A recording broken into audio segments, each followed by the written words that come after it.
Okay, so what we're doing here is we need to try and find a muscle or section it out in muscles basically, so we can get proper cuts. It's got a lot to do with the grain of the meat, which I'll tell you about just now. So we've got fibers going in this direction, so we want to cut our biltong in sections like this, so that when you cut through it when it's dried, your cuts will be cross cuts like that.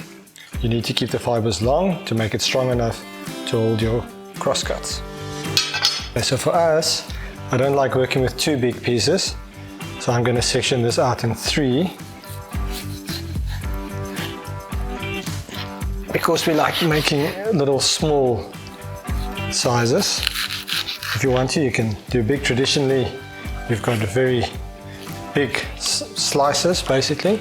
We're going to do smaller ones because we like to pick from the biltong cabinet whenever the boys feel like a snack. They wanna go and they just wanna go and pick one. As you can see, the fibers all run this way, so we're going to make our cuts like this, and you'll see now I'm going to do one small cut. You don't have to make it too big, very much like you would cut an average steak. Okay, so there's our one cut, and if you look at the fibers, so we'll hang it like this, and then once it's dry, when you cut it, you're going to cut it across the fibers, which makes it a little bit stronger. Okay, so that's a piece there. So I said you can do long pieces if you want to. We like doing them small, so it's nice and easy to pick one for yourself and to enjoy it straight out of the cabinet.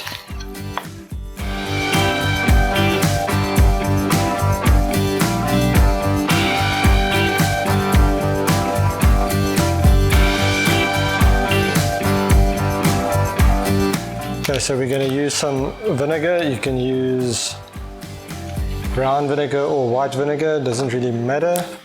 Some guys prefer brown, but I don't really find a difference.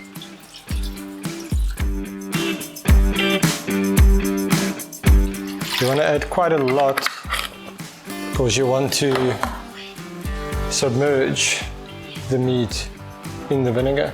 A lot of the older people believe that you have to leave this basically in vinegar overnight or for a while. I've done my research when I first started making biltong, and the whole idea of vinegar is not to cure the meat, it's just to form a protective layer so there's no mold or any other bug that can actually grab a hold onto the meat. So basically you just want to make sure it's covered completely. Once it's covered completely, you can take it out.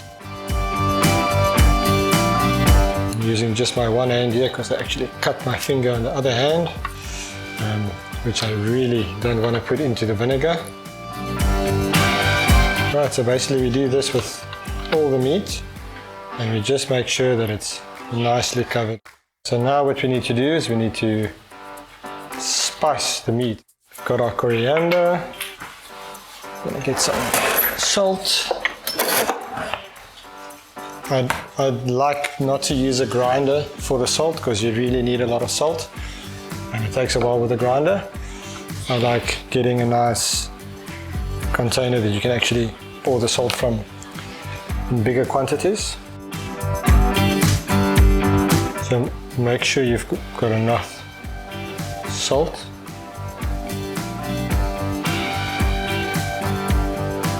Take the little fat pieces and make sure you've got salt on them, because the salt obviously also helps to dehydrate the meat.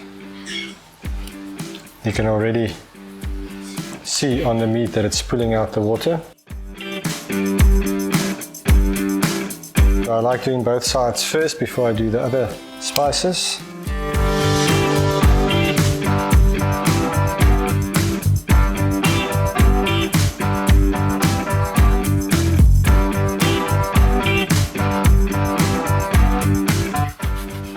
next I'm going to take some black pepper, and you can go a little bit less on the black pepper, not as much as the salt, because the pepper is just there for flavor. So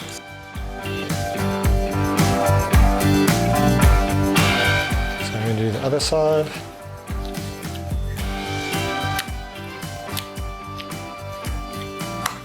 Okay, so we're done with the pepper. Okay, so if you want to make authentic biltong, you're going to need coriander. So coriander, we use dried coriander. Oops, that's a bit much. And you can rub the stuff off once it's dry if you want to, but it really does a lot for the taste.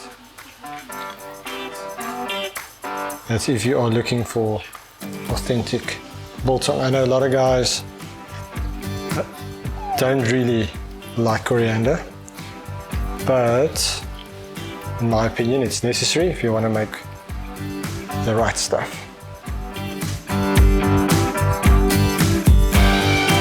Alright, so basically there's our first piece is done. Gonna make sure everything is nice and covered, get that piece of fat on the back. So now we're gonna take our pieces and we'll just add them in our tray.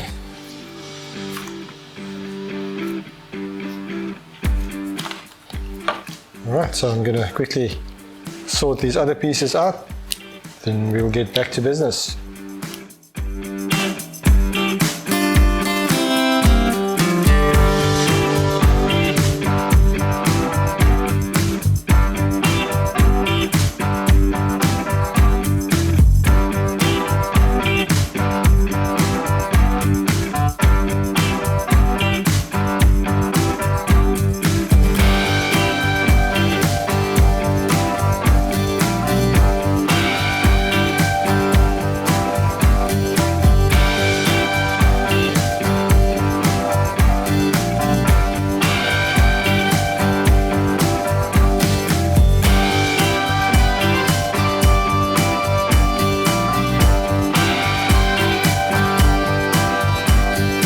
Love to do this when I can get them away from their TV games.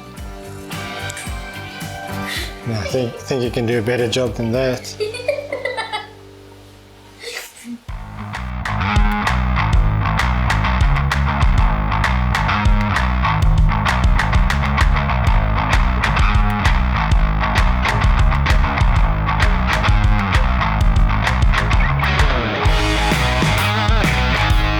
So we'll check back in about 24 hours. Just a quick update. It's been almost 24 hours and these little small pieces are probably ready for us to test.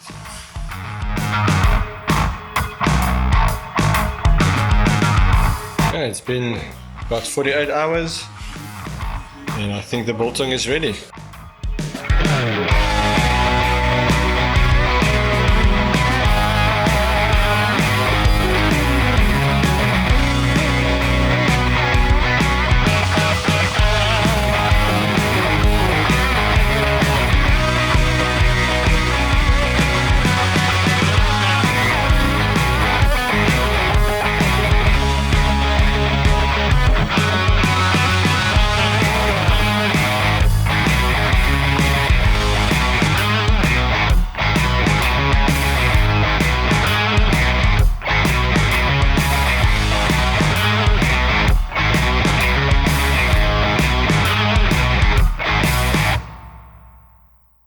If you like this video, give us a thumbs up and support us by subscribing to our channel.